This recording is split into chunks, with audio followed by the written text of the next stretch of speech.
Bajas temperaturas. Estoy un poco acatarrado, así que he pensado que puedo comenzar esta mañana haciéndome una taza de té. Como ven, va a ser un té helado. Que una cosa sea caliente o fría depende de cómo se la considere.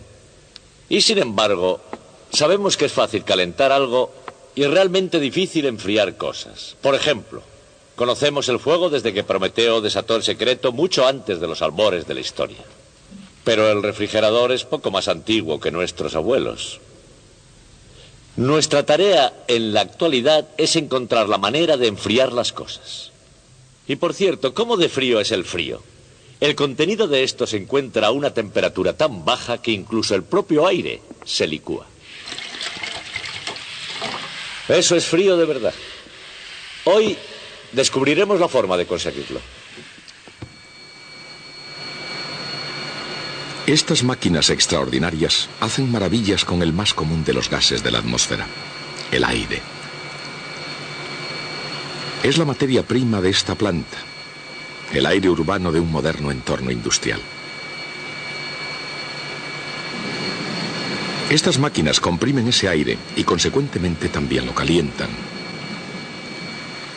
Después el aire es enfriado por primera vez. Y antes de que estas máquinas terminen con el proceso, el aire mismo será comprimido y enfriado más hasta 4 veces.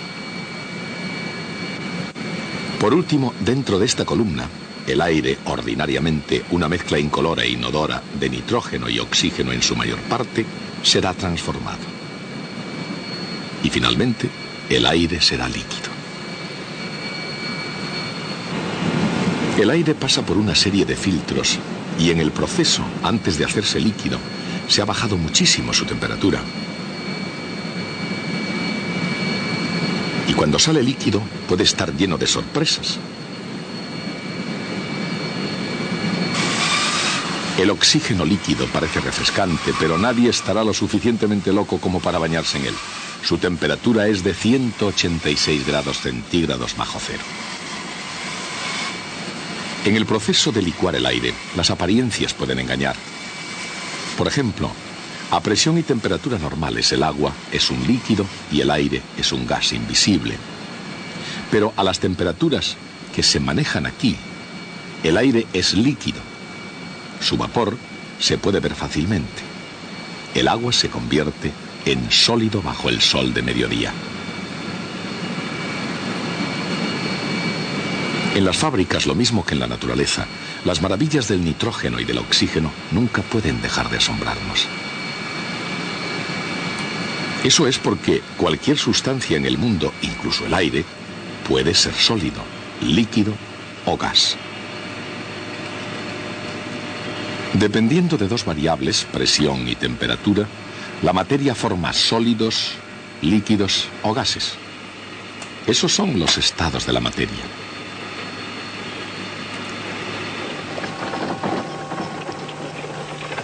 Hace unos 150 años, Michael Faraday dio la primera explicación racional sobre los estados de la materia.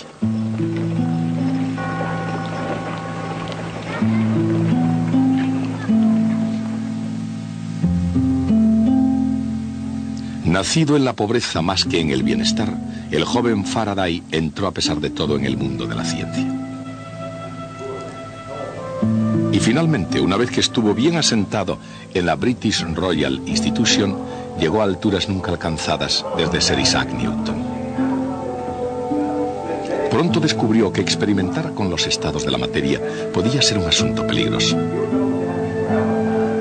Por ejemplo, en 1823, haciendo ensayos con gas cloro liberado al calentar un tubo de cristal precintado, Faraday observó que se formaba un fluido en el extremo más frío del tubo. Guardar el tubo abierto para investigar puede ser una imprudencia. Pero Michael Faraday no perdió su flema inglesa. En lugar de eso, había encontrado cloro líquido. Habiendo licuado un gas, el cloro, estaba ansioso por hacer lo mismo con otros gases. Tal vez demasiado ansioso. Pero a pesar de las presiones de su trabajo, Michael Faraday sobrevivió.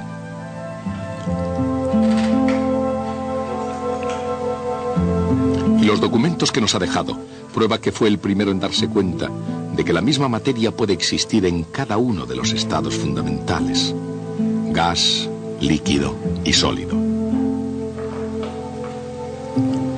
Pero esa existencia requerirá la temperatura y la presión adecuadas.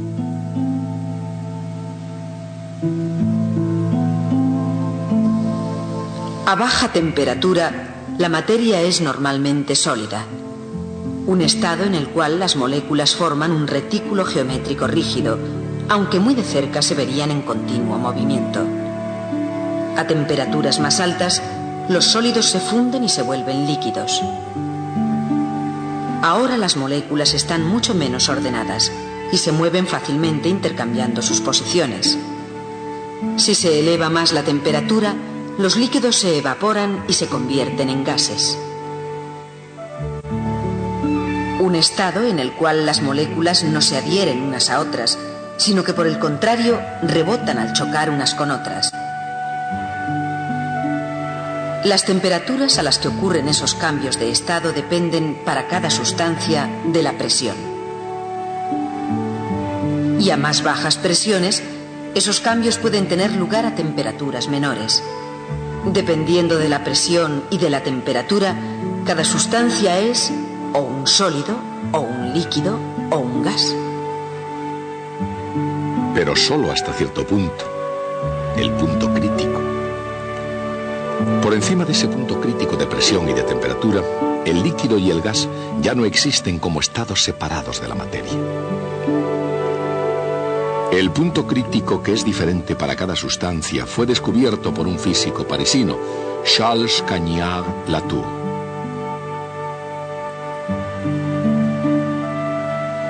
Fue un descubrimiento sorprendente que tuvo lugar cuando calentó éter líquido en un tubo de cristal precintado. Lo que vio se puede ilustrar aquí con etano líquido. Cuando se calienta el recipiente, la superficie que separa el líquido del vapor se desvanece. Por encima del punto crítico no hay líquido ni vapor. En lugar de eso, hay un fluido continuo. Cuando el fluido se vuelve a enfriar hacia el punto crítico, comienzan a aparecer estrías de mayor densidad. El fluido se vuelve momentáneamente opaco debido a que se forman minúsculas gotitas de líquido, lo suficientemente grandes como para dispersar la luz. Finalmente, cuando la temperatura desciende por debajo del punto crítico, reaparece el menisco y se muestran claramente los estados de líquido y de vapor separados. Evidentemente, entonces, por debajo del punto crítico, el gas y el líquido tienen densidades diferentes. Por encima de la temperatura del punto crítico, hay un único fluido continuo. Aquí nunca se forma líquido, independientemente de lo alta que pueda ser la presión. Para algunas sustancias, la temperatura debe llegar a ser muy baja para poder alcanzar el punto crítico. El oxígeno, por ejemplo, tiene una temperatura crítica de 119 grados centígrados bajo cero. Y en forma líquida el oxígeno solo puede existir a temperaturas aún más bajas. ¿Cómo es posible enfriar tanto una sustancia? ¿Y cómo se puede pensar que es posible enfriar una sustancia y que hierva al mismo tiempo? La respuesta a ambas preguntas comienza con el proceso de evaporación. Y eso empezó antes de que las cosas se escaparan de las manos.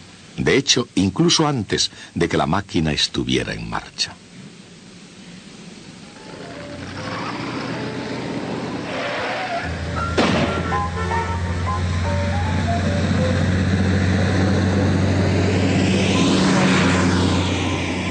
Cuando el motor está frío, el agua en el radiador se encuentra a la presión normal y más o menos a temperatura ambiente.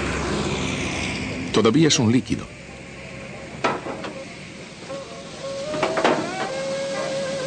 Pero cuando el líquido hierve, se evapora. Y aunque no lo parece, El líquido también se enfría en el proceso.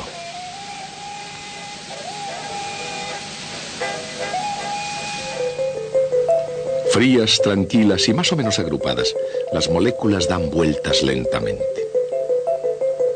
Al ser calentadas se mueven más deprisa.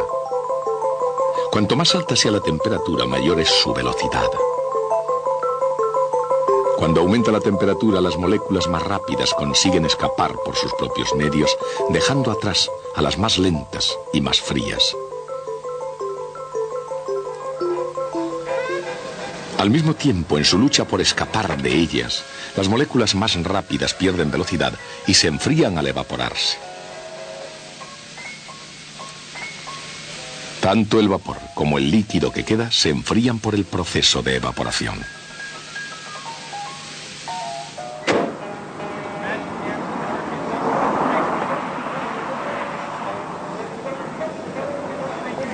Aparentemente puede haber en ello un cierto aire de irrealidad. El hecho es que de una forma u otra la evaporación ha conservado frías las cosas desde hace mucho tiempo.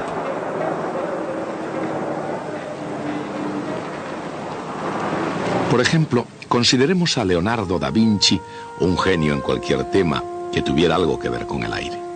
Incluso inventó un sistema para enfriarlo. Y durante los 300 años siguientes fue lo mejor en aire acondicionado. Incesantemente a lo largo de la historia, científicos tales como Michael Faraday continuaron buscando procedimientos para enfriar realmente las cosas. Y en el siglo XIX encontraron uno en el dióxido de carbono. Así, el primer gran paso desde la temperatura ambiente hasta una temperatura baja no resulta difícil de dar. Está relacionado con las propiedades particulares del dióxido de carbono. La temperatura crítica del dióxido de carbono es algo superior a la temperatura ambiente. Si en esta aula yo tuviera dióxido de carbono, pero a alta presión, el tal dióxido sería un líquido normal. Y precisamente eso es lo que tengo dentro de esta bombona. La presión está por encima de la presión crítica del dióxido de carbono, unas 73 atmósferas, 73 veces la presión atmosférica. La temperatura es naturalmente la temperatura del aula. En esas condiciones el dióxido de carbono es un líquido. Ahora, cuando yo abra esta válvula, la presión en el interior es tan alta que lo primero que van a oír es un silbido muy grande. Pero lo que realmente ocurre es que el dióxido de carbono se evapora y desciende en presión a lo largo de su curva de presión de vapor a baja temperatura. Una de las peculiaridades del dióxido de carbono es que pasa por su punto triple, el punto en el que se congela cuando su presión está todavía por encima de una atmósfera. En su descenso se congela y se convierte en lo que se llama hielo seco. Continúa enfriándose, sigue enfriándose y llega casi a 80 grados centígrados bajo cero antes de alcanzar la presión de una atmósfera, dejando entonces de enfriarse. Ahora me gustaría mostrárselo. Voy a abrir la válvula y alcanzaremos menos 80 grados. No se asusten que esto va a hacer ruido.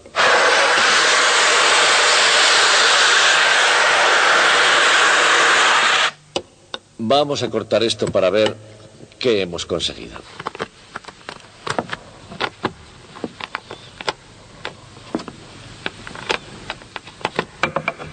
Aquí lo tienen, mírenlo, esto es hielo seco. No ha sido muy difícil obtener este descenso de temperatura. Una vez hecho esto, sin embargo, fue una tarea ardua conseguir bajar hasta la temperatura del aire líquido. E incluso el aire líquido no era el final. Había llegado el momento para que Faraday pusiese su atención en la tarea, independientemente de lo larga y dura que ésta fuera. El descubrimiento del dióxido de carbono era algo más que un simple hecho. Era la inspiración que necesitaba para continuar con su trabajo de licuar gases. Más tarde, cuando encontró tiempo para tomar nota de sus conclusiones, el mundo científico tomó buena nota. Había bajado la temperatura de los gases en un baño de hielo seco y éter. Cuando estaban fríos, los había comprimido a una presión 40 veces la de la atmósfera. Michael Faraday había licuado todos los gases conocidos, excepto el oxígeno, el nitrógeno y el hidrógeno. La licuefacción de estos gases requeriría enfriarlos por debajo de sus temperaturas críticas, que están muy por debajo de la temperatura del hielo seco. Y aunque Faraday no diera el paso siguiente, había mostrado la dirección correcta: un enfriamiento paso a paso llamado proceso en cascada. Y al igual que el agua que cae de un nivel a otro, la licuefacción tiene lugar en una cascada de temperaturas descendientes. Un líquido sirve como baño para otro, enfriando a su vez al siguiente. La licuefacción del oxígeno necesitaría pasos adicionales. Uno de los más importantes fue la invención del intercambiador de calor. El intercambiador de calor consta de dos tubos largos, uno al lado del otro, y comienza a funcionar cuando un fluido frío entra por un extremo y al mismo tiempo un fluido caliente entra por el otro extremo del segundo tubo. A medida que el fluido caliente avanza, encuentra su paso el fluido frío. Moviéndose en direcciones opuestas, el fluido caliente sale a casi la misma temperatura a la cual entra el fluido frío. Lo contrario ocurre al fluido frío, que sale caliente. Luego, evidentemente, los fluidos han intercambiado sus temperaturas. Este intercambio de calor a contracorriente, como se muestra aquí por este zigzag en el diagrama del fluido, yace en el corazón del proceso de licuefacción. El intercambio de calor hace posible actualmente licuar miles de litros de oxígeno y nitrógeno cada día. Pero históricamente, en la búsqueda en zigzag de temperaturas bajas, aunque el intercambiador de calor fue una gran idea, no se llegaría al objetivo sin otro descubrimiento hecho por James Prescott Joule. Durante algún tiempo parecía que Joule hubiera tenido mala suerte, ciertamente, a pesar de su descubrimiento de la ley de la conservación de la energía. Joule no era mirado como un científico totalmente serio. Pero en 1852, William Thomson, Lord Kelvin, vio a Joule como la persona que había calculado el equivalente mecánico del calor, midiendo temperaturas en centésimas de grado. Y en esa visión, Thomson vio a Joule como un compañero valioso en el nuevo y excitante campo de la termodinámica. Y uniéndose ambos como fuerzas creadoras en el desarrollo de la teoría de la conservación de la energía, fueron capaces de descubrir el efecto Joule-Thomson.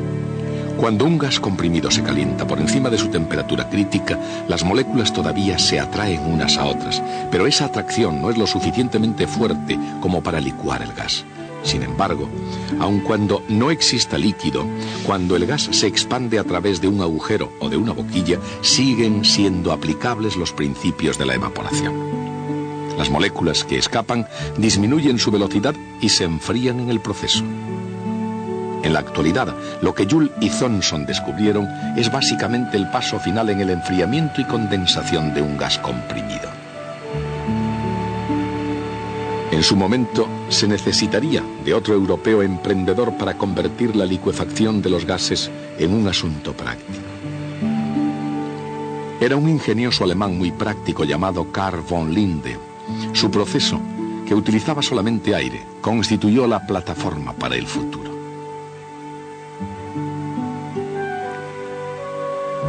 En el sistema del Dr. Linde, el aire comprimido, una vez enfriado, pasa a través de una válvula de expansión Joule-Thomson.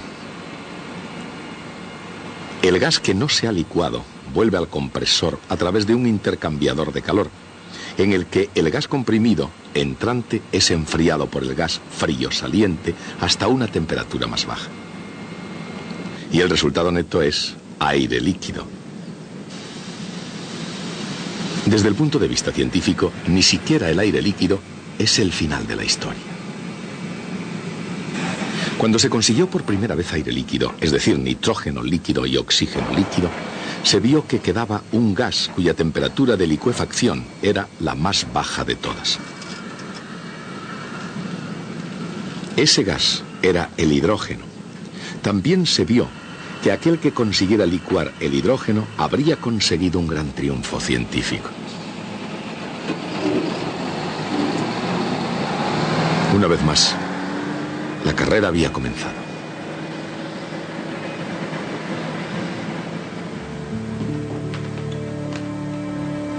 Un punto de partida fueron los campos de juego científico de Inglaterra, patria de la Royal Institution, que pueden tener una ventaja al principio.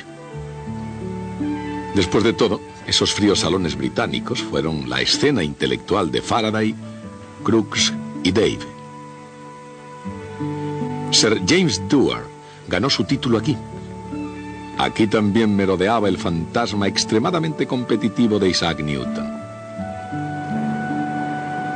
En su paisaje pintoresco, los Países Bajos difícilmente parecían un buen punto de partida, pero Holanda es el país de la Universidad de Leiden.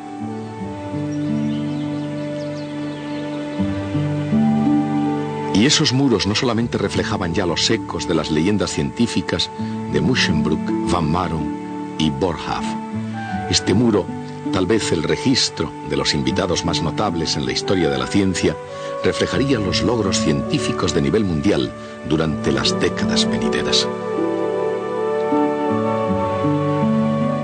Pero en la década de 1880, mucho antes de que Lorentz invitara a Einstein a dar conferencias aquí, la carrera para licuar el hidrógeno continuaba todavía. Y en el laboratorio de física de la Universidad de Leiden, al tratarse de la licuefacción del último gas conocido que quedaba, el candidato principal era el distinguido profesor Hein Kamerlingh Onnes. Al otro lado del Canal de la Mancha, sin embargo, los inteligentes corredores de apuestas de Londres apostaban por Sir James Dewar. Había llegado a ser una autoridad de la licuefacción de los gases. En un viernes dado sería capaz de levantarse a explicar precisamente por qué. En la Royal Institution, además de ser un ingenioso conferenciante, Dewar realizó muchos inventos de obligada referencia científica, entre otros, una variedad de recipientes de doble pared para conservar fríos los líquidos. En los círculos científicos, esos inventos pequeños y prácticos fueron conocidos como frascos de Dewars. Hoy se les llama más comúnmente termos. En cualquier caso, con la ayuda de esos frascos, James Dewar ganó la carrera en 1896. Fue el primero en licuar hidrógeno. No obstante, por otra extraña jugada de la historia de la ciencia, no licuó el último gas conocido. Justamente en lo que se suponía era la línea de llegada, se descubrió un gas enteramente nuevo: el helio, que tendría el punto de licuefacción más bajo de todos. Para Kamerlingh Onnes, el helio representaba otra oportunidad, e inmediatamente intentó ser el primero en licuar el último gas de la Tierra. Necesitó extensa erudición y extraordinaria maquinaria. Tomó ayudantes capacitados y le costó más de 10 años, pero fue un éxito. Kamerlingh Onnes fue el primero en licuar el helio a una temperatura de solo 4 grados Kelvin sobre el cero absoluto. Su logro no solamente fue asombroso para su época, sino que abrió fronteras científicas que están siendo exploradas aún hoy. El aire líquido no es tan frío como el helio líquido, pero es suficiente para la mayor parte de las aplicaciones. Por ejemplo, puede cambiar drásticamente las propiedades de la materia ordinaria. Veamos un ejemplo. Tengo esta bombilla encendida por una corriente que pasa a través de este alambre de cobre. El alambre de cobre tiene una alta resistencia eléctrica y como consecuencia la bombilla apenas luce. Ustedes no pueden verla lucir, pero yo desde aquí doy fe de que está luciendo. Pero si tomo este alambre de cobre y lo introduzco en aire líquido, su resistencia eléctrica disminuirá de tal forma que verán fácilmente brillar la bombilla. Mírenlo. Hay muchas otras cosas que se pueden hacer también con aire líquido. Por ejemplo, la gente dice que hay que poner las flores en la nevera. Bien. El frío extremo del aire líquido no es que sea muy bueno para las flores. Voy a mostrárselo. Es bastante interesante que no cambie mucho su apariencia. Cuando las saco parecen exactamente las mismas, solo que un poco más quebradizas. Mire. Hay una cosa más con la que voy a ensayar a esta temperatura, y es un balón de rugby.